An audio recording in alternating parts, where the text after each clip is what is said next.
Good morning, good afternoon, everyone.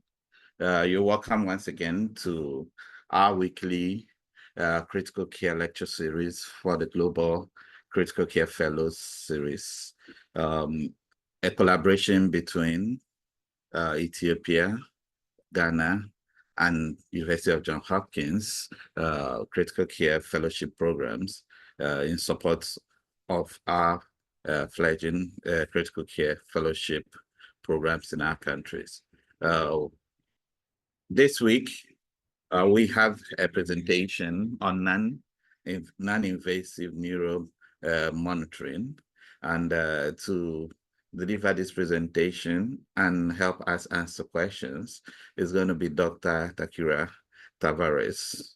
Dr. Tavarez studied medicine at the Latin American School of Medicine in Havana, Cuba, and completed her neurology residency at the University of Maryland Medical Center.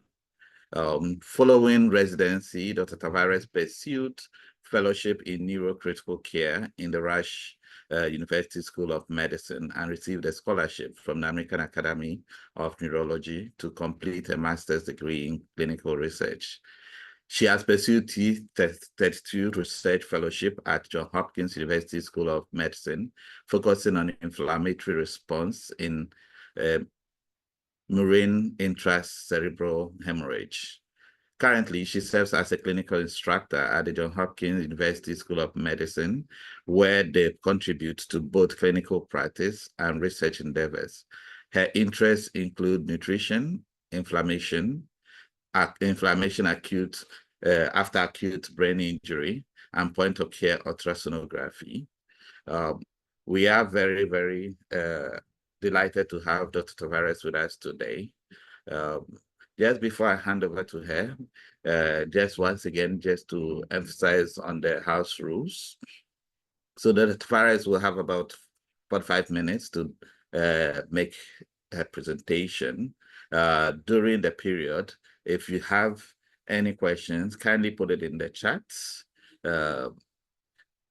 He may ask questions along the line or interact with audience, and if he is, kindly be very interactive. Kindly mute your mics until the Q&A, when you can raise your hand or put up a question in the chat, or raise your hand, and we'll allow you to speak. Once again, thank you, everyone. Thank you, Amanda, for continuing to host us. And thank you, Tachira, for accepting our invitation. Thank you. Oh, thank you so much. I'm always happy to participate in any kind of global kind of medicine collaboration and to teach a little bit regarding my specialty, which is neurocritical care. So bear with me while I share my screen. I'm working with currently one screen due to some technical difficulties. So we'll see here. Hopefully everyone sees the right screen. Let me see. Yes. Okay. So I have no disclosures. There we go. So the objectives of this talk are essentially to emphasize the critical role of neuromonitoring in the neuro-ICU. So I want to underscore the significance of neuromonitoring in order to help us improve clinical decision-making, also enhance patient outcomes, provide comprehensive care for the critically ill patients. And we do this through the integration of multi-modality monitoring techniques. I'm going to use clinical scenarios that demonstrate the integration of both non-invasive and invasive neuromonitoring techniques in the management of critically ill patients. And I'm going to highlight their complementary roles and their impact on patient care.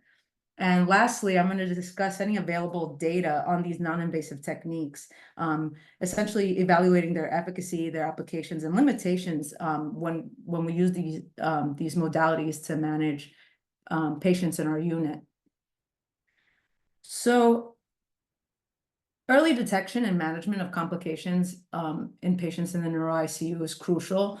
A lot of these pathologies, after the primary insult, you have a vast mechanism of secondary injury. These include inflammatory, edema, these type of mechanisms that can worsen outcomes. So early detection of these complications are vital. Unfortunately, a lot of our patients come in comatose, and our clinical examination overall has its limitations, even though it is, the primary way we kind of assess and triage these patients.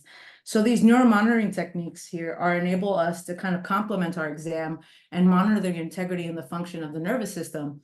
And also they allow for more timely interventions in this patient population. So there's lots of modalities for neuromonitoring in the critically ill. I like to divide them overall in invasive and non-invasive. Invasive monitors include, drains, particularly intracranial pressure monitorings. We have intraventricular drains. We have intraparenchymal drains.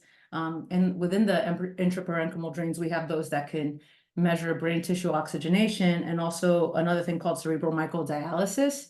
Not many units use these kind of technologies because they are invasive and they end up being very expensive. And also their probes, for example, could be very sensitive. So not typically used. The most common invasive monitor you're going to see is a ventricular drain because of both its therapeutic and diagnostic utility. But there's a lot of non-invasive technology that's been developed and studied over the years. So we use pupillometry that uses infrared technology, and I'll go over that a little bit more. There's continuous EEG monitoring or electroencephalogram. However, this, requires a program to have that kind of setup where they have someone to continuously monitor the EEG and go from there. Then there's something called NIRS, which is, again, uses infrared technology, but through probes on the typically put here on the forehead to monitor frontal lobe kind of oxygenation and also cerebral autoregulation. This is most commonly used, at least in our facility, within the operating rooms. However, there's a growing interest in using it at the bedside for cases like encephalopathy or also in sepsis, for example. And then there's cranial ultrasonography. I'm a particular advocate of ultrasonography just because it's available in many countries now as well. So there's a lot of these, big ultrasound machines in general are very expensive, but there's been a lot of portable ultrasonography machines that have become more available across, various continents. So I like to discuss those techniques especially. So here's a brief illustration of the various techniques I said again within the non-invasive. As you see here, we have EEG, like I mentioned, the NIRS, the pupillometry, and the brain ultrasonography. And there's a lot of reasons why it's advantageous to use these techniques, right? So one, you reduce the risk of complications. So these non-invasive methods eliminate the risk of infection, for example, bleeding, and other complications that can be associated with an invasive procedure. Also, patient comfort. These techniques are generally more comfortable. They reduce stress and pain, and also reduce the risk of complications from anesthesia that's required when you place, for example, an invasive drain. Also, they provide ease of repeated measurements. They're non-invasive. They can be performed multiple times throughout the day. They also have some devices available that let you do things continuously. Also, they're more accessible, more portable. They can be moved from bedside to bedside, right? And you could move them to emergent settings like in the emergency department. For example, if I ever have like critical care consults, I have my portable ultrasound, and that helps me make quick kind of diagnostic evals on patients. They also could be more cost effective, again, than these more invasive techniques. Quick setup, you could get data in real time. You can apply one type of modality for a broad array of patients. And also, unlike, putting in a drain where, you need a neurosurgery resident or a neurocritical care specialist that's trained in putting drains, you don't need as much specialized training to apply this. So starting with our first clinical scenario, we have a 24-year-old man. He has no significant history, but he's brought to the emergency department via ambulance after being involved in an accident. He's awake. He complains of headache and mild dizziness. When we look at his exam, his Vitals seem relatively within normal limits. He's breathing comfortably, 98% on room air. You notice some forehead abrasions from where he hit his head during the accident. His Glasgow coma scale is 14, so other than being a little drowsy, he's totally fine. Pupils are equal and reactive. Otherwise, no focalities, no weakness on exam. Here we can see his CT scan that he got in the emergency department. On the image on the left, we see a frontal contusion, and on the right, we see a small left subdural hematoma. So basically, in the emergency room, he was treated with analgesics for pain. He was given antiemetics for his nausea, and then he was absorbed in the emergency department. Of course, neurosurgery at the time was consulted for admission into our unit, the Neurocritical Care Unit, given his diagnosis of moderate traumatic brain injury. So here's where I'd like to talk about our first technology, which is pupillometry. So this uses infrared light to measure. And the reason this is kind of a vital tool is, there's studies that have been shown that when you compare it to bedside provider assessment of the pupillary reflex, this machine is actually better, especially in detecting subtle differences. Not only that, there's a lot more information or parameters this machine could pick up that the naked eye just can't pick up. So parameters that are typically measured include the pupil size before the light stimulus induced, the latency, which is the time from the light stimulus to the first constriction. It measures the velocity of the constriction, the dilation velocity, so the speed the pupil is able to recover. And then there's basically a primary parameter that a lot of our units use, which is called MPI. This stands for Neurologic Pupillary Index. So this is actually a proprietary algorithm developed by the Neurooptics company. As you can see, that's their device there on the right. And it uses a lot of these variables that I previously mentioned.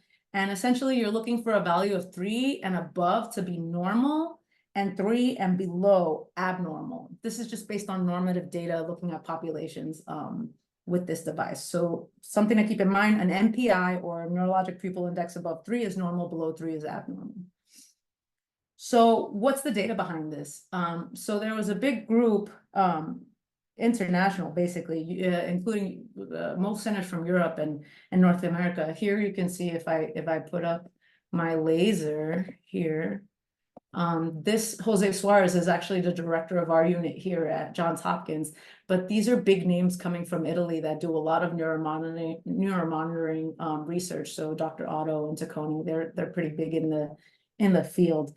So the orange study was a multi-center prospective observational cohort study, and it involved 13 hospitals in 8 different countries in Europe and North America.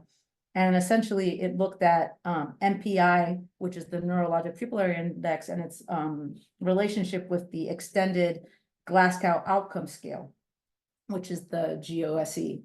And it looked at patients admitted to the intensive care unit after either a traumatic brain injury, intracerebral hemorrhage, or even those with an aneurysmal subarachnoid hemorrhage. And all of these were eligible for the study. And patients essentially underwent this infrared pupillometry assessment every 4 hours during the first week of their stay. And again, remember, anything under 3 being abnormal. So the co-primary outcomes of the study were neurologic outcomes, again, based on this extended Glasgow outcome scale, and also mortality at 6 months. And after their study, they used a logistic regression model to kind of isolate the MPI variable and compare it to what they would consider a poor neurologic outcome, which would be a equal or less than 4 at 6 months. A Glasgow outcome scale of 4 or less at 6 months. So the cool thing is that between November of 2020 and May of 2022, they were able to enroll 514 patients. The vast majority, 224 of those, had traumatic brain injury. Others had, again, the aneurysmal subarachnoid hemorrhage and the intracerebral hemorrhage. The median age of patients was 61 years old, with their Glasgow coma scale on admission being 8. So these were severely comatose patients. The range was anywhere between 5 to 11. So none of these people came in normal, right?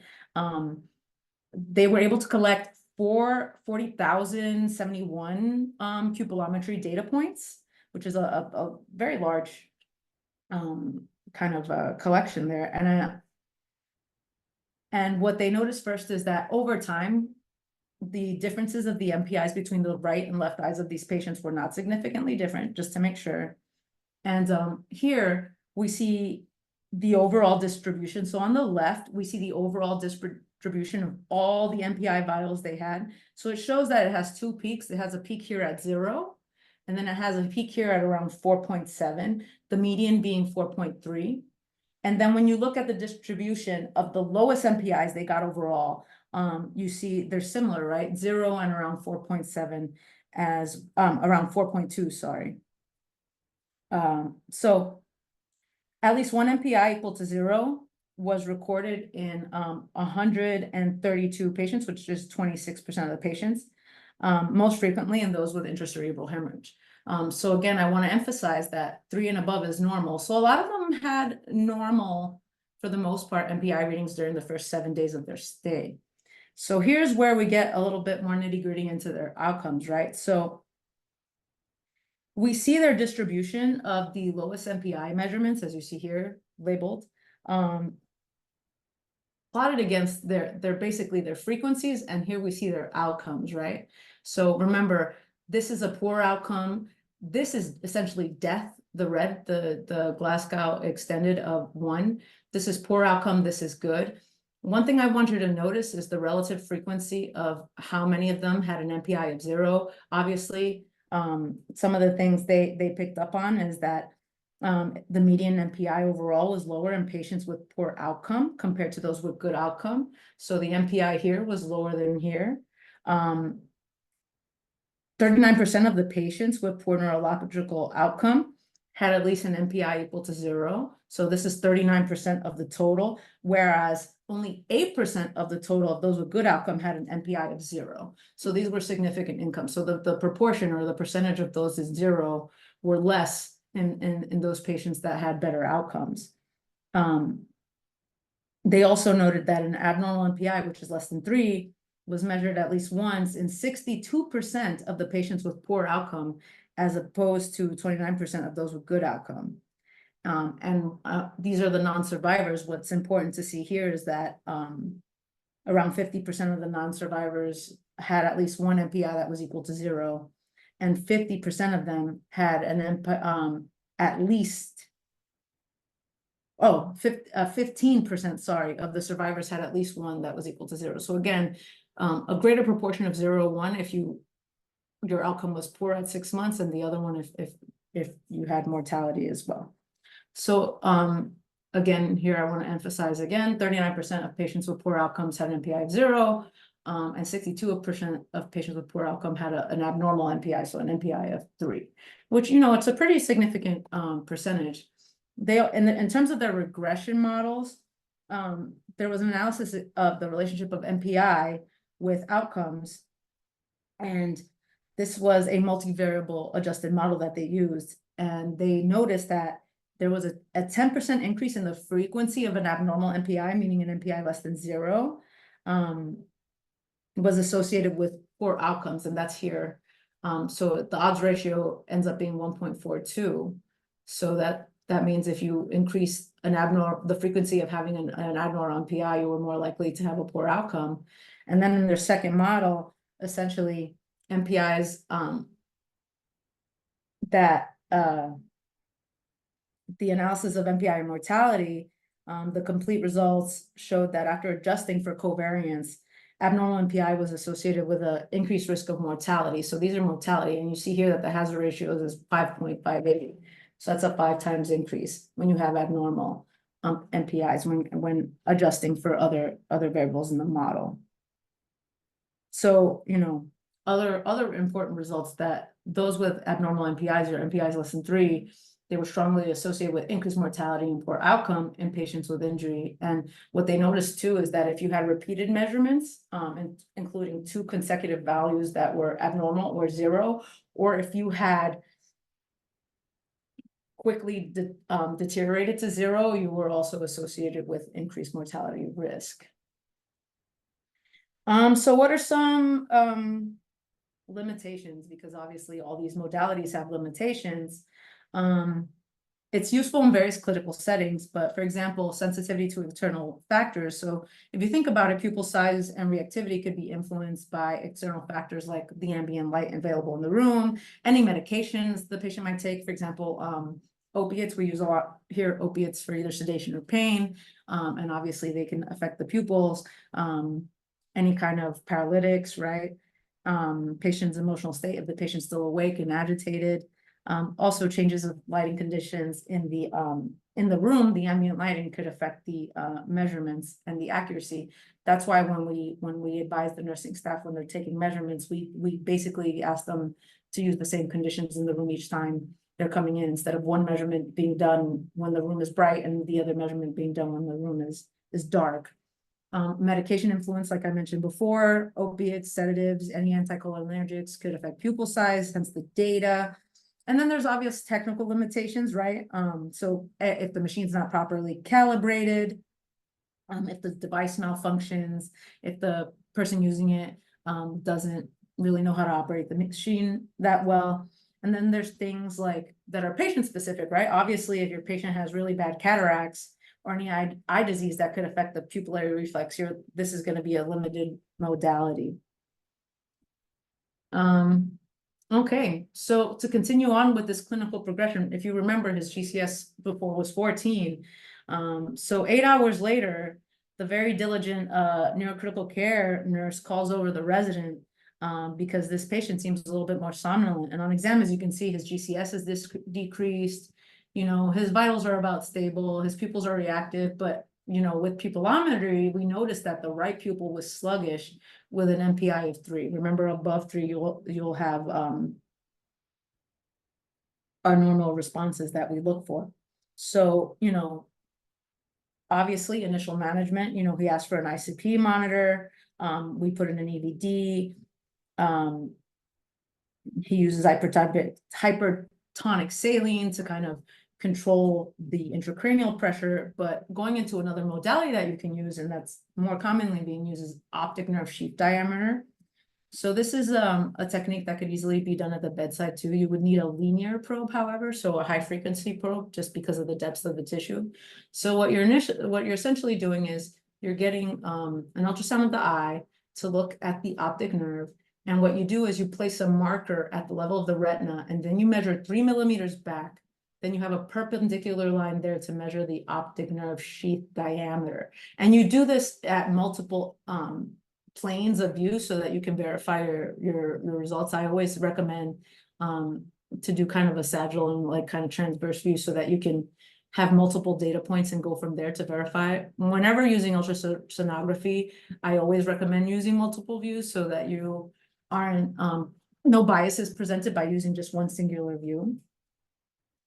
So in terms of data, there's a meta-analysis by Roba. This is another big name that looks into monitoring. And this gentleman here, he's big into ICP, intracranial pressure, and kind of CSF dynamic data. So if you're ever interested, these are the names to kind of look for. But essentially, they wanted to see how well optic nerve sheath diameter could, one, exclude those who don't have intracranial pressure, and also how well is it as a non-invasive estimator. So they were able to find 7 prospective studies that with a total of 320 patients.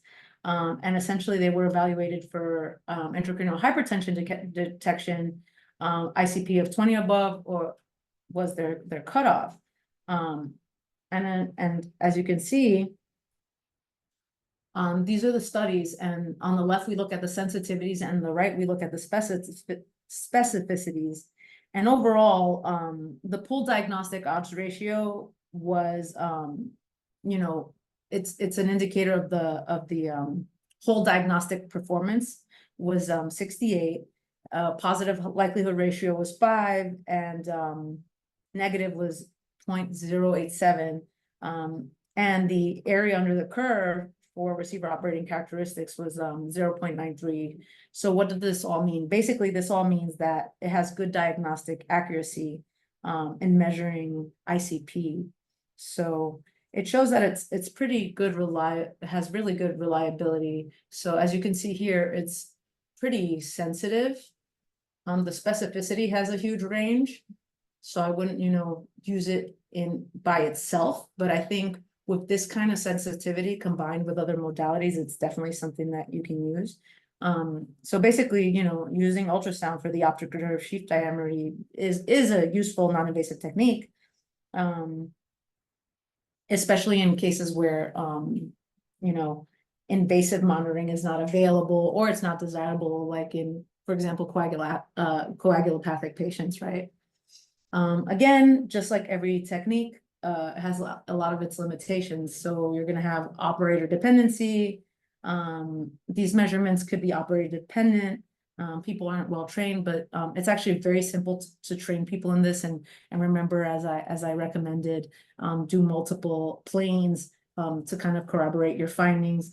The other thing that's important when using these things is you can't just leave it for when you assume things are abnormal, right? Because then you don't have necessarily a baseline. So what I like to do, because typically when I round, I have the ultrasound machine like dragging next to me, or I have a fellow or resident dragging the ultrasound next to me, is that we will, especially those that are at risk of elevated intracranial hypertension, what we would do is we'll do these measurements and kind of just to teach as well. It's good training, and we'll make note of it as well. Obviously, these things are also subject to artifact, if there's any patient movement, for example, and also non-specific findings can also kind of add bias to your results, right? And so, again, it also, I would say, is a good screening tool, as you could saw from a sensitivity. However, is it the only thing you should do when you suspect an intracranial pressure slowly elevating? No. You saw its specificity wasn't that great, but like I said, it's a great tool to use in kind of a multimodal approach. And it's a non-invasive tool that could be more available than its invasive counterparts. So moving forward to the second scenario, we have a 32-year-old woman. She has no significant past history, and she was brought into the ED by her gym partner after experiencing a sudden severe headache while lifting heavy weights. So we can just imagine now, sudden headache after lifting weights, what this would be. But she goes into the emergency room, and these are initial vitals and exams. So she's hypertensive, she's tachycardic, she's doing well otherwise. Her neurologic exam is normal. They take her over to a digital angio, and what we see here is an aneurysm. And the CT, as you can see here, shows a pretty sufficient, like a pretty large subarachnoid hemorrhage that goes from the basal cisterns, and it goes into the sylvian fissures, as you could see here, and the interhemispheric fissure here. She even has a little bit of intraventricular hemorrhage, as you can see here. And this is the culprit, this ACOM, or anterior communicating artery aneurysm, which is about 6 millimeters. So the diagnosis would be aneurysmal subarachnoid hemorrhage. So the decision is made to go ahead and coil this aneurysm, and that's successfully performed. And then she's admitted to the unit for close monitoring. Oh, which way am I going? Perfect. So as as the day goes by, her exam kind of progresses. As you can see here, her GCS goes down. She develops an aphasia. Her right pupil is sluggishly reactive. Her left pupil is normal. By sluggishly reactive, I mean the MPI is 3 or less. And she develops also a right-sided hemiparesis. So, at the bedside, so the CT scan, just to go back, didn't show any signs of new hemorrhage. The CT perfusion that's done maybe has some signs of delayed ischemia. But what if this isn't, emergently available, unfortunately? So, another bedside ultrasound thing you can use is transcranial color duplex ultrasonography. So color-coded duplex ultrasonography, or TCCD, is actually quite neat, and I use it a lot with my trainees as well. Essentially what you use is the cardiac probe or a phase raised probe. You want a low megahertz probe, 1 to 2 megahertz. One thing to keep in mind is that bone blocks the ultrasound. So we look for areas of thinner walls, right? So these are called the acoustic windows. And this allows us to get less sound wave distortion. Things to keep in mind is that not everyone has good acoustic windows. About 10 to 20% of the population has very thick bone there. And you won't be able to get, as a lot of the technicians will say, like, good windows. So there are 4 feasible windows, as you can see here, total. There's the transorbital. Through the transorbital, you're able to see the ophthalmic artery. You're also able to see the carotid siphon. Down here in the submandibular, you can see the ICA. Here in the occipital, you could see the vertebral and the basilar. But this is the most commonly used. The transtemporal, you could see the middle cerebral artery, the anterior cerebral artery, the posterior cerebral artery. And I'll focus on this mostly because if you think about it, the MCA receives the most blood flow of all the other vessels in the brain. So you'll get the most bang for your buck. And here's what it would look like in an ultrasound. So on top, you could see that it kind of combines a color-coded Doppler with this spectral waveform, which is pulse wave Doppler. So what you would do is, if you were to put the probe in the MCA section here, you would identify first, I mean, this view doesn't really have it, but you'll see a hyperechoic, a white line here, and that would represent the other side of the skull. And then you essentially kind of very, very gently and slowly slide up and down until you find this structure here, this butterfly-looking structure. This is the midbrain, and you see the surrounding hyperechoic kind of cisterns here. And then if you put then your color Doppler box right above it, you'll see, for example, this is the MCA. And the reason I know the MCA, it's the MCA is one, it's a vessel that's red, so that means it's going towards your probe, right? And the other way you could do it is by looking at the velocities here. So the velocities are normal here for the MCA artery. And what I want to then concentrate on is the spectral waveform in the bottom here, right? So what's cool about this is that this is a time velocity curve. So this is time on the x-axis, velocity on the y. Any area below the actual line that you see of the waveforms is called the spectral line or the spectral waveform. So since the values here are all positive and it's above this baseline here, this is a positive flow. Sometimes if you see, for example, the ACAs, which are up here, they'll be in blue because relative to the probe, they go away from you. You'll see negative deviation. So this is actually a nice clean signal from the MCA or a middle cerebral artery. And in the next slide, I'll emphasize a few things here. So this is the spectral waveform that you'll be seeing. And I wanted to emphasize a few things here so that you know what normal looks like. So this is a low resistance pattern. And that makes sense, right? Like, so this first peak is the peak systolic velocity. And then afterwards you get the downstroke. And this is the end diastolic velocity, which is right before the next peak. So this kind of correlates with the cardiac cycle in the sense. And the reason why you still have a pretty decent amount of flow in diastole is because brain vessels have to be low resistance vessels, right? Like you can't expect your brain to function just having blood flow during systole and none during diastole, if you know what I mean. So it's very low resistance in the end diastolic value. So normally what you would like to see is a nice quick upstroke, then a downstroke, and a very kind of abundant kind of end diastolic volume. So like 2/3 in the end diastolic velocities here. And typically the end diastolic velocity in a low resistance pattern is going to be half your peak systolic velocity. So half or a quarter, so a quarter to half, and that's what's normal. And if you compare it to here to a high resistance pattern, these are patterns that you would see in more of our peripheral arteries. So if you were to put a probe and a pulse wave Doppler, for example, on a radial artery, you'll see a quick peak upstroke, right? A lot of the times the slope is going to be a lot higher or a lot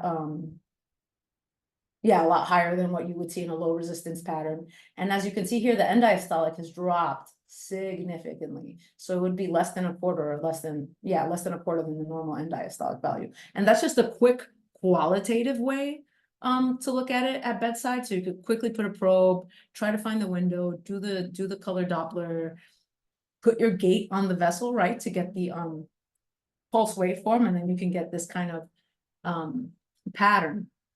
And then there's a lot of quantitative values that help you look at vasospasm specifically, because that's one of the big complications that we worry about in patients with aneurysmal subarachnoid hemorrhage. And this is a busy slide, but essentially, again, we see a high resistance pattern. We see peak systolic velocity. So this is going to be a function of the radius of the blood vessels itself. So as it stenos, you'll see that the peak systolic velocity increases, just like when you have water going out of a hose or a tube and you squeeze the tube, the water jet is faster. And then here you see the end diastolic velocity as well. And this is again, the lowest velocity right before the next systolic upstroke. And it's a marker. And then you have here the pulsatility index. So a lot of ultrasound machines will kind of calculate this for you. I know what you can get automatically out of the pulse, out of the ultrasounds are both the peak systolic velocity and the end diastolic. And what you can do is then plug in these values to calculate the mean flow velocity within the vessel and this pulsatility index. So the PI, or pulsatility index, is a measure of downstream resistance. And this is why it's important, right? Because it could be made abnormal either by overall resistance in the setting of intracranial hypertension, for example, or if you have vasospasm downstream. So there's the calculation. Anything abnormal is going to be above 1.5. So if you have above 1.5, you're thinking, okay, I have a lot of resistance. Is this because the vessel downstream has a tightening, or is it because overall there's increased pressure in the brain that's causing the tightness of the vessel? This is why I think it's also important that when you do the transcranial Doppler, you can adjust the gate to go to multiple parts of the blood vessel, so that if it's a tightening at a specific part of the blood vessel, this shape will be different before and after the vessel, right? I mean, before and after the obstruction. And then there's another important thing that we look at when we look at people with subarachnoid hemorrhage. And these are different ratios, the Lindegard being one of them, because we look at the MCA artery, right? So this uses mean flow velocity of the middle cerebral artery and the mean flow velocity of the distal extracranial ipsilateral ICA, right? And it basically looks at the ratio between both. And anything with between 5 and 6 is indicative of moderate. Anything above 6 is indicative of very severe vasospasm, and 3 to 4 is mild. So anything under 3 is normal, up 3 to 4 is mild, 5 to 6 is moderate, and anything above 6 is going to be severe vasospasm. And one thing to keep in mind is that if you see a Lindegard ratio that's normal, but you have an increased velocity,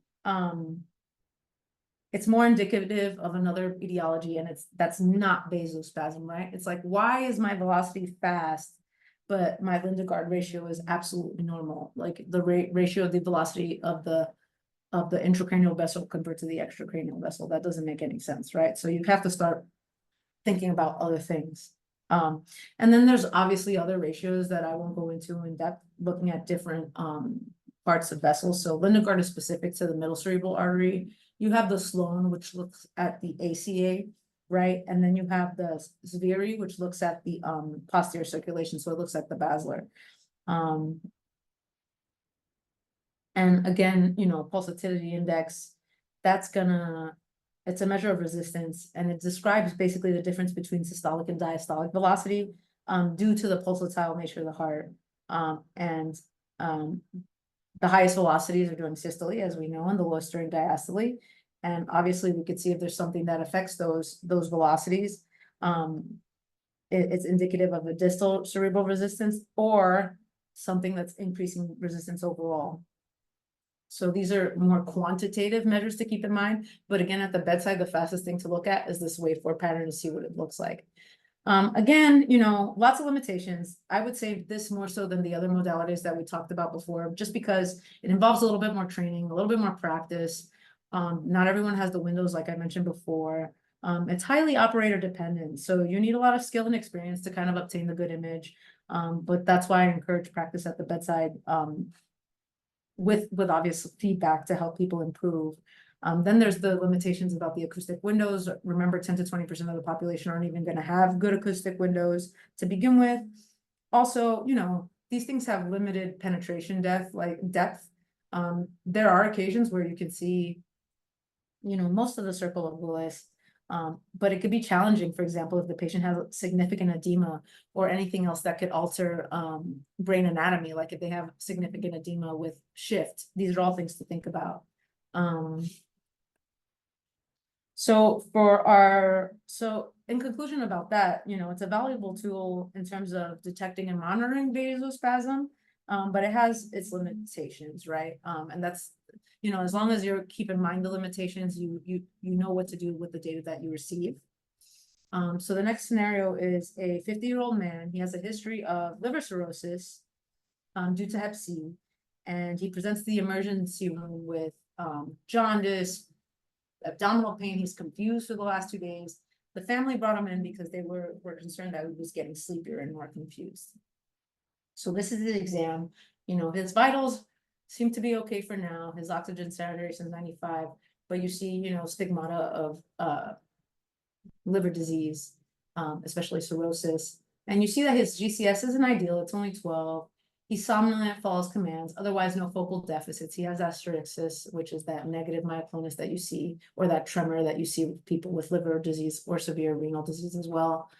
You do some serum studies and you see that there's a lot of abnormalities associated with liver disease, and then the ultrasound confirms he has cirrhosis, so you diagnose him with acute liver failure. As things progress, he becomes more hypertensive, he becomes more comatose. His GCS is 9, he has more asterixis, still not focal. And here's where I want to emphasize the use. So I talked about TCD, or transcranial Doppler ultrasonography, in terms of using it for vasospasm, but it could actually also be useful bedside for increased intracranial hypertension. And this kind of emphasizes the waveform and how it changes. So qualitatively, you can kind of assess what's happening. And it actually has decent data, which I think I'll go into later, on how it's actually good, has decent negative predictive value. So if you go and you suspect intracranial hypertension and you put the probe on someone's head and you do not see a high pressure waveform, chances are, they don't have one. So it's kind of a good test with a good amount of sensitivity, right? So here is essentially the flow of how things go. If you remember, this is a normal waveform. Here's the peak systolic velocity. Here's the end diastolic. As you can see, the end diastolic is about half or a quarter. So this is absolutely normal. And this means that intracranial pressure is doing fine. Here we start seeing the high resistance waveform. Remember, there's that upstroke. And then as you can see, the end diastolic starts getting affected. It's lower and lower. This means the ICP is elevated but lower than the diastolic. And the reason I emphasize that it's lower than the diastolic is because we still have diastolic flow within the brain, as you can see here. Unfortunately, I saw that just like a couple weeks ago with a patient that suffered a gunshot wound. We went at bedside. He already had an extraventricular drain, but the issue in this case was that he had so much swelling, I'm assuming, or there was particulate matter that blocked the EVD, so we weren't sure about the measurements or if they were reliable measurements, but I just put a probe on him and I saw this, which is the oscillating waveform, which is the next step in increased pressure. So the ICP is so elevated that you could still fill during systole, but in diastole, you see that you can't fill. And then lastly, you get systolic spikes. So these little blibs, and they're not even as high as they normally would be. That means the ICP is very elevated, even elevated compared to the systolic blood pressure. So you get minimal systolic blood flow. And finally, you get no flow at all. And this means essentially that the ICP is so elevated, you can't get any flow, period, if that makes sense. And again, I want to emphasize here the high resistance pattern that we see here with the high systolic, the low end diastolic velocity, right? So here's the study that I was mentioning before. Essentially, this is the IMPRESSIT-2 study. It was looking at how using Doppler can exclude intracranial hypertension in brain injured patients. And they compared essentially the standard, which was the invasive ICP monitor, with the ultrasound ICP monitor. And they use patients with different pathologies. So they use patients, again, with with traumatic brain injury, with subarachnoid hemorrhage, with intracerebral hemorrhage, and with stroke, those that required ICP monitoring. So typically these are patients with elevated, with, evidence of injury on CT and maybe a GCS less than 8, right? A Glasgow Coma Score less than 8. And what they did was essentially compare measurements of the invasive monitor with the non-invasive monitor. So they were able to use 3 different time points before insertion of the invasive monitor. They used TCD, immediately after, and then 2 to 3 hours after. And they were able to then calculate the sensitivity, the specificity, the positive predictive value, and the negative predictive value using 3 thresholds. So they use a threshold of 20 millimeters mercury, which is, common practice, 22 millimeters of mercury, and 25, to see how well this transcranial Doppler is as a screening method. And what they saw basically that it actually is a pretty good tool with, even with the cutoff of 20, I think the negative predictive value was above 90%. So it's a pretty good tool to say that if you go at bedside and you see a normal test, then chances are there's no ICP issues there. But again, we know all these tests have limitations. Again, the windows, the operator dependency is, we discussed before. Also, if we think about it, changes in blood flow velocity. So obviously the velocity in your head's going to depend how well your heart is. So if a person, for example, has a change in blood pressure, their cardiac output decreases, that's going to affect the blood flow to your brain. So it's going to present some variability in that as well. And so, yeah, so, in conclusions, essentially, no single intervention, no single device is going to be proven to help any long-term functional outcome, right? Definitively. So this is why there's more of a movement to integrate multiple techniques and multiple devices. And this is why we give the name multimodality monitoring, with the help of these devices and looking into the clinical context. You could enhance your decision making instead of waiting, for example, immediately for a person to go to scan or come back, or wait till they are able to be transferred to a facility that could do surgical interventions. There's things that you can do at bedside simply with ultrasonography and practice, right? They each have their strengths and limitations, but being aware of these can kind of help you decide which modality to use and how you can improve patient management. And I'm opening to any questions, and I thank you for the opportunity. And I'm using this opportunity also to show you guys my puppy. He's a lot bigger than this now.